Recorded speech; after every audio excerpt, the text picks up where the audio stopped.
ሰላም ጤና ይስጥልን የተከበራችሁና የተወደዳችሁ የጣና ቴሌቪዥን ቤተሰቦች እንደምን ዋላችሁ አክብሮታዊ ሰላምታችን በእያላችሁበት የምድር ዳርቻ ሁሉ ይድረሳችሁ እያልን የሰኔ 19 ቀን 2017 ዓ.ም የጣና ቴሌቪዥን ቀን ዜናችን ይዘንላችሁ ቀርበናል እስከ መጨረሻው አብራችሁን እንድትቆዩ በአክብሮት እየጠየቅን የሰዓቱን ዜናዎች ርዕሶቹን አስቀድመን እናስደምጣችኋለን የመተማው ጉዳይ ዝርዝር መረጃ ለጣና ቴሌቪዥን ደርሷል ከወራት በላይ ዝግጅት ሲደረግበት የቆየውና ለተከታታይ 5 ቀናት የተፈጸመው ግድያ በማን አቀናባሪነት በማን መንገድ መሪነትና የቡድኑ ኃይል ስምሪት ምን ይመስላል የሚለውን በዜናችን አካተነዋል የብልጽግናው ጄኔራልና የባዲኑ ካድሬ በጋራ ያደረጉት ንግግርስ ምን ይላል የሚለውም በዜናችን ምላሽ የሚሰጠው ሲሆን ዋናው የአስፓልት መንገድ የተዘጋበትን ጉዳይም በዝርዝር እንነግራችኋለን የሰዓቱ ቀዳሚ መረጃችን ነው አንጾኪያ ገምዛ አውራጃ የባዲኑ ቁልፍ ሰው በፋኖ እርምጃ ተወስዶበታል ለአመታት ለምነን አሻፈረኝ ያለውን በሰዓታት ኦፕሬሽን ጨርሰናል ሲል ፋኖ ከድሉ በኋላ ተናግሯል መኮይ ከተማ የገባው የአማራ ፋኖ ሸዋ ጠቅላይ ግዛት እዚህ የፈጸመው ታላቅ ጀብዱ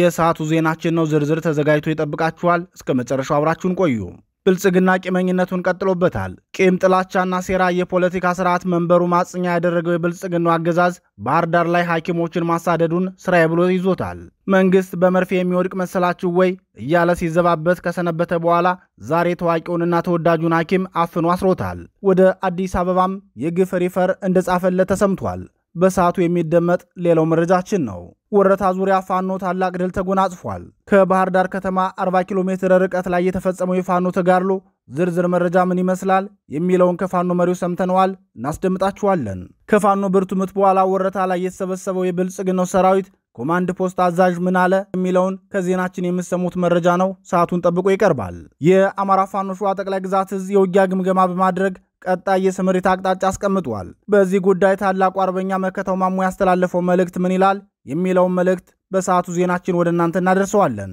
እነዚህንና ሌሎች ለሰዓቱ የተመረጡ መረጃዎችን አሰባስበን ያሰናዳነው የሰዓቱ ዜናችን ከዚህ ሰዓት ጀምሮ ወደ እናንተ መድረስ ይጀምራል በድጋሚ እስከ መጨረሻው አብራችሁን ቆዩ እያልን በቀጥታ ወደ ዝርዝር መረጃዎቹ እናመራለን አብራችሁን ቆዩ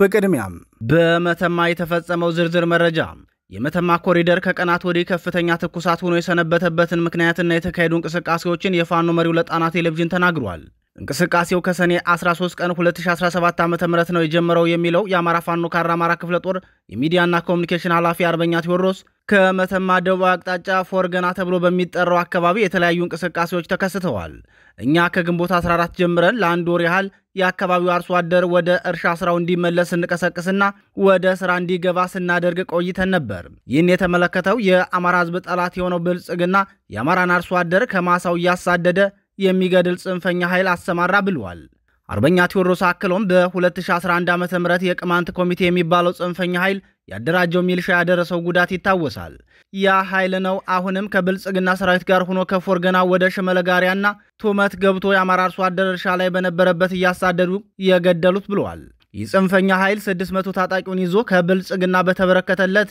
ከጭልጋ ከሰራባ ከጮንጮ ከጋላጋባ ከትክል ድንጋይና ከመቃ ተነስቶ በኮኪት በመተማና በሸመለጋሪያ በኩል በሶስት አቅጣጫ ገብቶ ከፍተኛ ኪሳራ አድርሷል ሲል ለጣና ቴሌቪዥን ተናግሯል ይህ ጥቃት ከመፈጸሙ ከቀናት ቀደም ብሎ የመተማ ከተማ ከንቲባ አቶ ሀብቴ ህዝብን ሰብስበው ከዚህ በኋላ ፋኖ ስጋት አይሆንብንም ለፋኖ ተመጣጣኝ ኃይል አዘጋጅተንለታል ብለው መናገራቸው ይታወሳል በከንቲባው ንግግር ለፋኖ የተዘጋጀው ተመጣጣኝ ኃይል የተባለው ይህ ጽንፈኛ የቅማንት ኮሚቴ አሰለጠነው ሚልሻ ነበር ሲል አርበኛ ቴዎድሮስ ገልጿል እንግዲህ ሰሞኑን ከሰኔ 13 2017 ዓ.ም ጀምሮ በመተማ ደቡብ አቅጣጫ ፎርገና ተብሎ በሚጠራው አካባቢ የተለየ እንቅስቃሴዎች ተከስተዋል ከዛ በፊት እኛ በግንቦት 14 ጀምረን ለአንድ ወር ያህል ገበሬው በአካባቢው መጥቶ እርሻ እንዲያርስ ቅስቀሳዎችን በሚዲያም በአካልም ተገኝተን ቅስቀሳዎች ስናደርግ ቆይተናል በዚህ የተበሳጨው የአካባቢ የብልጽግና ኃይልና በፌዴራል ደረጃ ደግሞ ወታደራዊና ፖለቲካዊ ታክቲኮች ተብሎ በተነደፉ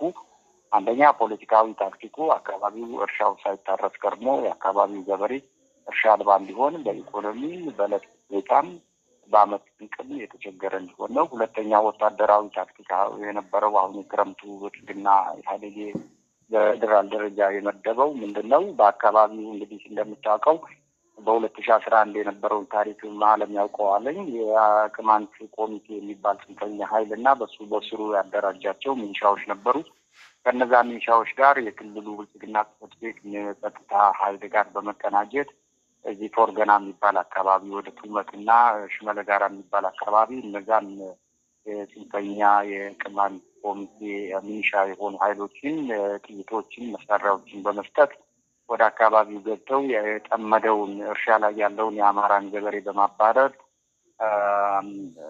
አካባቢውን እንደዚህ ወደ ግጭት የመቀየርና ያው ፋኖና ይሄ ጽንፈኛው የቅማንት ኮሚቴ ሚሊሻ እርስ በርሱ ይገጥማል። መንግስት እንግዲህ ከደጅ ሆነን እሳቱን እንሞቃለን የሚል እቅድ ይዞ ነው ሲንቀሳቀስ የቆየ። ይሄ እንቅስቃሴያቸው ደግሞ እኛ ማስቀድመን ስላወቅ ነው አሁን በሰኔ 13 2017 ይሄ ጽንፈኛ ኃይል ከጭልጋ ከሰራባ ከጨንጮቅ ከጋላጋባ ከትክልድንጋ ከሮቢት ከመቃ ተውጣቶ የመጣ ኃይል ነው። በቁጥር ከ600 እንደሚደርስ መረጃው አለን። ይሄ ኃይል በሶስት አቅጣጫዎች ተከፋፍሎ ገብቷል። አንደኛው በኮኪት በሚባለው ዳስኩንዶ፣ ሁለተኛው በመተማ ነው፣ ሶስተኛው ደግሞ ወደ ሽመለ ጋራ የሚባል አካባቢ ገብቶ የአማራ ገበሬዎችን እርሻ እያስፈታ ሞፈር ቀንበር እየሰበረ ማባረር ጀምሯል። በ13 አባሯል። በ14 በቀጥታ የአማራ ፋኖ ከአማራ ክፍለ ጦር በአካባቢው 2 ብርጌድ ኃይሏን በመስደድ በእጅጉን ተዋጊና ጠንካራ የሆኑ ሰራዊቶቿን በመስደድ ይህ የቅማንት ኮሚቴ ሚሊሻ የሆነ ከብልጽግና ጋር ግንባርና ህብረት የፈጠረ ኃይል በአካባቢው ለቆ እንዲወጣ በማድረግ የቅማንት ወንድሞቻችንን ተረብሸው እንዳይወጡ ገብተው እንዲያርሱ በማድረግ የአማራውም ተመልሶ ገብቶ እንዲያርስ በማድረግ አሁን አካባቢውን አረጋግተናል። ነገር ግን ደግሞ የእግዚአብሔር አምላክ ፍቃድ ሆኖ ከ3 ቀን በፊትም መቃ ተብሎ በሚሰራው አካባቢ በክልሉ አድማ በታይ ላይ የደረሰውን ውድመትና እልቂት አይቶ እንግዲህ አካባቢው ያለው የብልጽግና ኃይልም የቅማንት ጽንፈኛ የቅማንት ኮሚቴ ሚሊሻዎችና ፋኖ በረሃ ላይ ስለሚገጥሙ ካሁን በኋላ ሰላማችን አግኝተናል ብሎ የመተማ ከተማ አስተዳደር ከንቲባ አቶ ሀብቴ ህዝብ ሰብስቦ ካቢኔዎችን ሰብስቦ ካሁን በኋላ እንግዲህ ፋኖ ስጋታችን አይደለም፣ እሱን የሚጠብቅልን የቅማንት ኮሚቴ ሚሊሻዎችን አምጥተናል፣ ትይተናልና ካሁን በኋላ ስራችን እንሰራለን ብለው እስከ መናገር ደረጃ ደርሰዋል። እንግዲህ እርስ በርሳቸውም እኛን ሊያባሉ ሲያስቡ እርስ በርሳቸውም የሚበላሉበት ነገር መቃ ላይ ከ3 ቀን በፊት ተከስቷልና አሁን የአማራ ፋኖ ከአማራ ክፍለ ጦር በየአካባቢው እየተንቀሳቀሰች ገበሬው ወደ እርሻው እንዲመለስ እያደረገ ነው። ይህ በእንዲህ እንዳለ በዚሁ የሱዳን ኮሪደር መቃ በተባለው ቀበሌ በአሽከርካሪዎች ላይ የተፈጸመውን ጅምላ ግድያ ተከትሎ መንገድ መዘጋቱ ተገልጿል። የጣና ቴሌቪዥን ምንጮቻችን ከቦታው ባደረሱት መረጃ እንዳስታወቁት ይህን ሁሉ ግፍ የሚፈጽሙት የቅማንት አማጺ ኮሚቴ ታጣቂዎች ናቸው። ይህን በማድረጋቸው ደግሞ የአማራ ፋኖ ከደንቢያ ተነስቶ ወደ ገንዳ ውሃ እንዳይመጣ ታድገውልኛል እያለ የብልጽግና ካድሬ በአደባባይ ሲያመሰግናቸው ተሰምቷል። ከብልጽግናው ካድሬ በተጨማሪም የብልጽግና ሰራዊት አዛዡ ጄኔራል አብደላም እነሱ የሰሩልንን ያህል ሚሊሻና አድማ ብተናው አልሰራልንም ብሎ ሙገሳ ችሯቸዋል ሲሉ ተናግረዋል።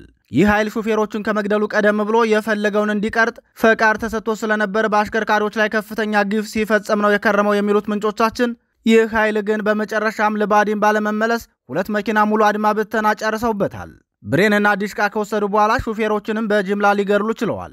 በዚህ የተነሳ መንገዱ የተዘጋ መሆኑን ተከትሎ ከመተማ ገንዳ ውሃ በአርማጭሆ ወደ መናገሻ ጎንደር የሚንቀሳቀሱ አሽከርካሪዎችንም ሙሴ ባምብ ላይ 5ቱን አግተው ወስደዋል በማለት በአካባቢው የሰፈነውን ስር የሰደደ ስርዓት አልበኝነት አስታውቀዋል።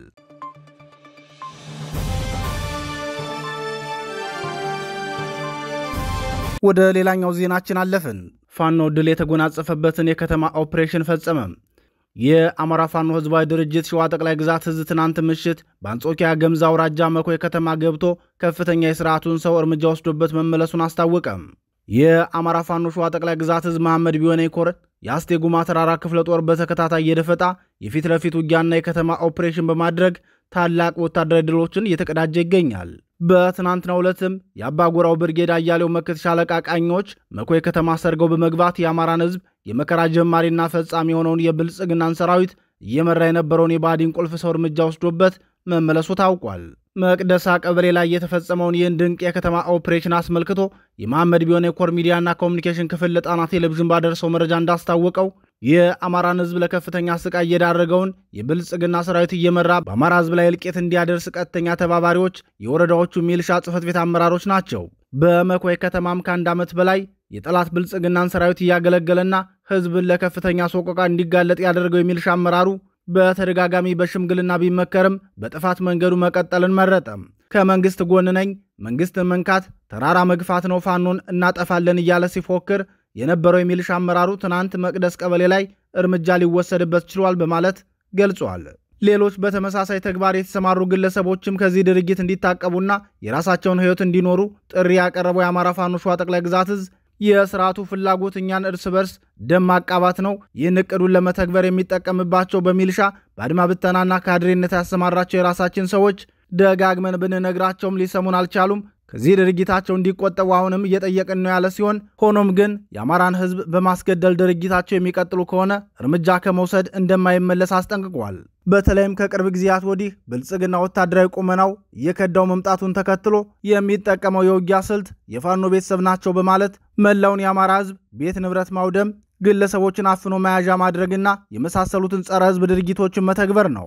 ይህን ወንጀል የሚፈጽመው ደግሞ ሚልሻንና ካድሬዎችን በመጠቀም መሆኑን የገለጸው የመሐመድ ቢሆነኝ ኮር ሚዲያና ኮሚኒኬሽን ክፍል ይህን ጸረ ህዝብ ድርጊት በመቃወም ከጎናችን መቆም ከቻሉ መልካም፣ ካልሆነም ድርጊቱን ከመፈጸም በመታቀብ ራሳቸውን ችለው በመኖር የስርዓቱ ተባባሪ አለመሆንም ይቻላልና ወንድሞቻችን ይህን የመጨረሻ ምክራችንን ልትሰሙልን ይገባል ብለዋል። የብልጽግናው ሰራዊት ካድሬዎችንና ሚልሻዎችን በመንገድ መሪነት እየተጠቀመ የበርካታ ንጹሐንን ቤት ማቃጠሉ፣ ንብረት ማውደምና ግለሰቦችን አፍኖ መውሰዱን በተከታታይ መዘገባችን ይታወሳል።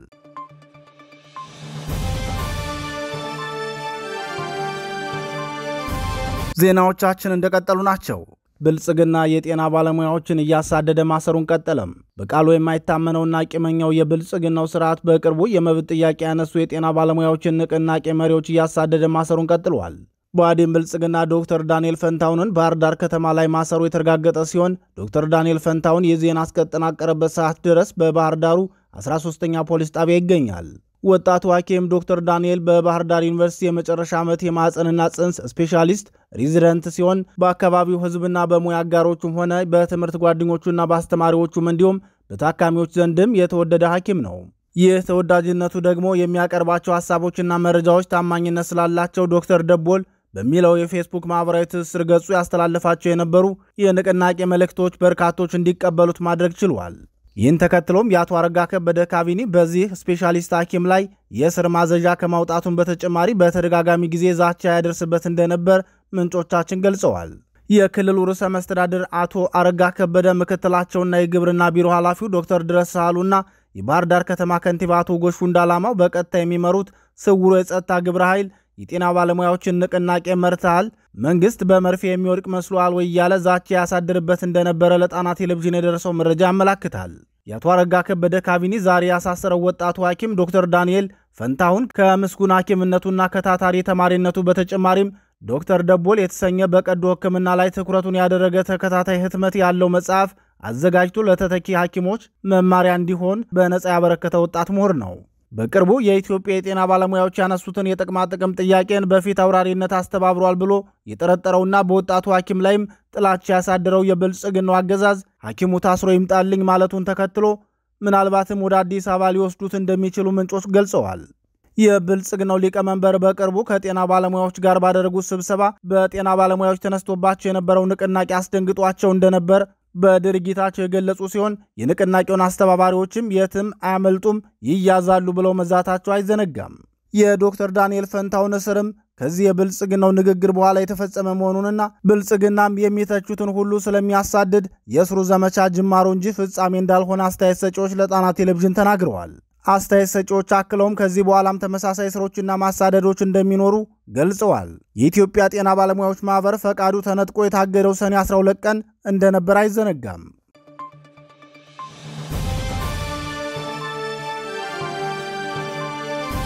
ክቡራትና ክቡራን የዛሬ ሰኔ 19 ቀን 2017 ዓ.ም የቀን ዜናችን አሁንም እንደቀጠለ ነው። ቆይታችሁ ከኛ ጋር ይሁን። ወረታ ዙሪያ ፋኖ ድል ተቀዳጀም። የአማራን ህዝብ ለተራዘመ መከራ ሊጥል ጦር ያዘመተው የብልጽግናው ሰራዊት ትናንት በወረታ ከተማ ዙሪያ በፋኖ ብርቱ ክንድ ከፍተኛ ኪሳራ አስተናግዷል። የአጼ ፋሲል ክፍለ ጦር ዋንዛዬ ዙሪያ ባደረገው ውጊያ የብልጽግናው ሰራዊት ከፍተኛ ሰዋዊ ኪሳራ የደረሰበት ሲሆን በአንጻሩ ከ10 በላይ አባላቱ ለፋኖ እጃቸውን በመስጠት ካላስፈላጊ መስዋዕት ራሳቸውን አትርፈዋል። በወረታና በአሙሴት መካከል ከባህር ዳር ቅርብ ርቀት ላይ በሚገኘው ዋንዛዬ ቀበሌ ትናንት የተደረገው ውጊያ ከባድ እንደነበር የገለጹት የጣና ቴሌቪዥን ምንጮች የብልጽግና ሰራዊት የፋኖ ኃይሎችን ከበባ ለማድረግ ነበር ከወረታ ተነስቶ የተንቀሳቀሰው። ሆኖም የብልጽግናን ሰራዊት እንቅስቃሴ መረጃ የደረሳቸው የአማራ ፋኖ አንድነት በጎንደር አጼ ፋሲል ክፍለ ጦር አባላት ተዘጋጅተውና ገዢ መሬት ይዘው በመጠበቃቸው ከፍተኛ ኪሳራ አድርሰውበታል ሲሉ ገልጸዋል። ተጋድሎውን የክፍለ ጦር ዋና አዛዥ ፋኖ ዝናው አያናው እንደመራው የገለጹት ምንጮቻችን በብልጽግና ጥምር ሰራዊት በኩል ከፍተኛ ሰዋዊ ኪሳራ መድረሱን ገልጸዋል። 7 የሰራዊቱ አባላት እርምጃ ሲወሰድባቸው 6 አድማ ብተናዎችን በተመሳሳይ ከእርምጃው ማምለጥ አልቻሉም። 3 የብልጽግና ሰራዊትና ከ10 በላይ የአድማ ብተና አባላት እጃቸውን ለፋኖ የሰጡ መሆኑን የገለጹት ምንጮቻችን በፋኖ በኩል የተወሰኑ ጉዳት ደርሶባቸዋል ሲሉ ተናግረዋል። ይህን ሽንፈት ተከትሎ ወረታ ከተማ ላይ የተሰበሰበው የብልጽግና ሰራዊት አዛዦች ቡድን በዚህ ደረጃ ሰራዊታችን እያስጨረሰብን ያለው የጠላት አቅም ብቻ ሳይሆን የአድማ ብተናው ጥቆማ ሰጭነት ነው። አድማ ብተናው ከዚህ በኋላ ከኛ ጋር ለግዳጅ እንዳይሰማራብን ሲሉ መናገራቸው ምንጮቻችን አረጋግጠዋል። በአማራ ክልል ጦርነት ከፍተኛ ወታደራዊ ኪሳራ የደረሰበት የብልጽግናው ስርዓት ለሽንፈቱ እያቀረበ ያለው ምክንያት የበቆሎ ማሳ ሰብል፣ የአድማ ብተና መረጃ ሰጭ መሆን፣ የህዝቡ ለፋኖ ድጋፍ ማሳየትና የባህር ዛፍ ደን ነው ሲል በተደጋጋሚ ጊዜ ሲናገር ይደመጣል። ለሽንፈት ምክንያት ናቸው ያላቸውን ደግሞ መመንጠር እንደሚገባ የተናገረው የብልጽግናው ወታደራዊ አዛዥ ደኑን መጨፍጨፍ፣ አድማ ብተናውን በሴራ ማስገደልና ህዝቡንም አካላዊና የስብና ግድያ ማድረግን የውጊያው ስልት ማስፈጸሚያ አድርጎታል።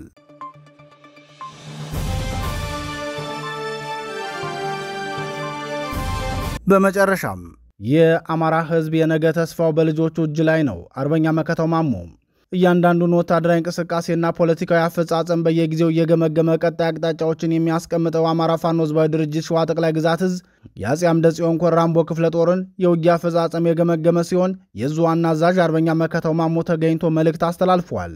እዙ በሚያወጣው የዘመቻ ስምሪት መሰረት በሁሉም የሸዋ ቀጠናዎች ላይ ከፍተኛ ድሎችን ሲያስመዘግቡ የቆዩት የራምቦ ክፍለ ጦር ሰራዊት አባላት በሰሞኑ ተጋድሎ በሸዋሮቢት ከተማ ዋንዛና ማረሚያ ቤት ዙሪያ ከ5 በላይ ምሽጎች ሰባብረው የአማራ ህዝብ ቀዳሚ ጠላት የሆነውን የብልጽግናውን ሰራዊት ከፍተኛ መኮንኖችን ጭምር እርምጃ መውሰድ የቻሉ እንደነበር ይታወቃል። የአማራ ፋኖ ሸዋ ጠቅላይ ግዛት እዝ ቃል አቀባይ ክፍል ለጣና ቴሌቪዥን በላከው የተጋድሎ መረጃ በሸዋሮቢቱ አውደ ውጊያ የስርዓቱ ከፍተኛ ወታደራዊ መኮንኖችና አዛዦች እርምጃ የተወሰደበት ነበር። በዚያ የውጊያ ስምሪት የተገኘውን ድል የዙ ዋና አዛዥ አርበኛ መከታው ማሞ፣ የዙ ምክትል አዛዥ ኮሎኔል ማንልንገረው መለሰ፣ የዙ ዘመቻ መሪ አርበኛ አማነሸቱ እንዲሁም የአጼ አምደ ጽዮን ኮር አዛዥ አርበኛ ጠጁ ባበይና የራምቦ ክፍለ ጦር ኮማንድ አባላት ባሉበት የግዳጅ አፈጻጸምና የውጊያ ግምገማ ተካሂዷል። ከግምገማው በኋላም ግዳጁን በብቃት ለፈጸሙት የሰራዊቱ አዛዥና አባላት የዙ አመራሮች የጀግንነት ምስጋናና አድናቆት ችረዋቸዋል ሲሉ የዝግጅቱን ሂደት ገልጿል። የዙ ሚዲያና ኮሚኒኬሽን ክፍል አክሎም እንደሚታወቀው ላለፉት 2 ዓመታት የብልጽግና ስርዓት አለኝ የሚለውን የኮማንዶ ሰራዊት ሪፐብሊካን ጋርዶች እንዲሁም የአየር ኃይል ሰራዊቱን ብቻ ሳይሆን የባህር ኃይል የሚለውንም ሸዋ ላይ በከፍተኛ ሁኔታ አስፍሮ ነበር። ይህን ዘረፈጃ አገዛዝ በህዝባዊ ድጋፍና በህዝብ አስተዳደሩ የተመሰከረለት የሸዋ ጠቅላይ ግዛት እዝ ባሉት ክፍለ ጦሮች የገባውን የጠላት ኃይል በመደምሰስና ስቦ በማስከዳት ከጥቁር ክላሽ እስከ ሞርተርና ሹተር ማርኮ መታጠቁ በተግባር የታየ ነው ብለዋል። ይህን መሰል የስምሪት ተግባሮቹን በብቃት የተወጣው አጼ አምደ ጽዮን ኮር ራምቦ ክፍለ ጦር በጥልቅ የውጊያ ግምገማና በጠላት ኃይል ላይ ያሳየው የውጊያ የበላይነትን ያረጋገጠ የውጊያ ብቃት እንዲሁም የስነ ልቦና የበላይነት ማሳያዎችን ያደነቁት የዙ ከፍተኛ አመራሮች ለቀጣይ ስምሪት ለክፍለ ጦሩ የኮማንድ አመራሮችና ሻለቃዎች መመሪያ ማውረዳቸውን የዙ ሚዲያና ኮሚኒኬሽን ክፍል ጨምሮ ገልጿል። የዙ ዋና አዛዥ አርበኛ መከታው ማሞ ባስተላለፈው መልእክት ደግሞ የአማራ ህዝብ የነገ ዕጣ ፈንታው የሚወሰነው በእኛ በልጆቹ ብርቱ ክንድ እና ዘወትር በሚያምነው በፈጣሪው ላይ ነው። ያለፉትን 2 ዓመታት በጽናትና በዓላማ ታማኝነት ያደረጋችሁትን ተጋድሎ ህዝባችን አይቶ መስክሯል። ጠላትም አውቆት ፈርቷችኋል። በአየር ድሮን፣ በምድር ታንክና ዙ 23 ሞርተር ተጠቅሞ አላምበረከከንም። የውስጥ ጠላቶችን ገዝቶ በሚዲያ ዘመቻ ቢከፍትም አልቻላችሁም። ምክንያቱም የዓላማ ጥራትና የአባቶቻችሁ ልጆች ስለሆናችሁ። አሁንም ይህንን ድላችንን አስጠብቀን የአማራ ህዝብ ቆጥሮ የሰጠንን አደራ በሙሉ ታማኝነት ታግለን ነፃነቱን እንድናስረክበው አደራ ላለሁ ብሏል።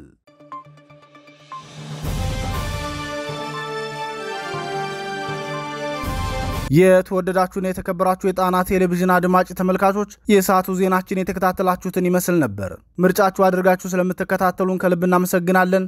ጤና ይስጥልን።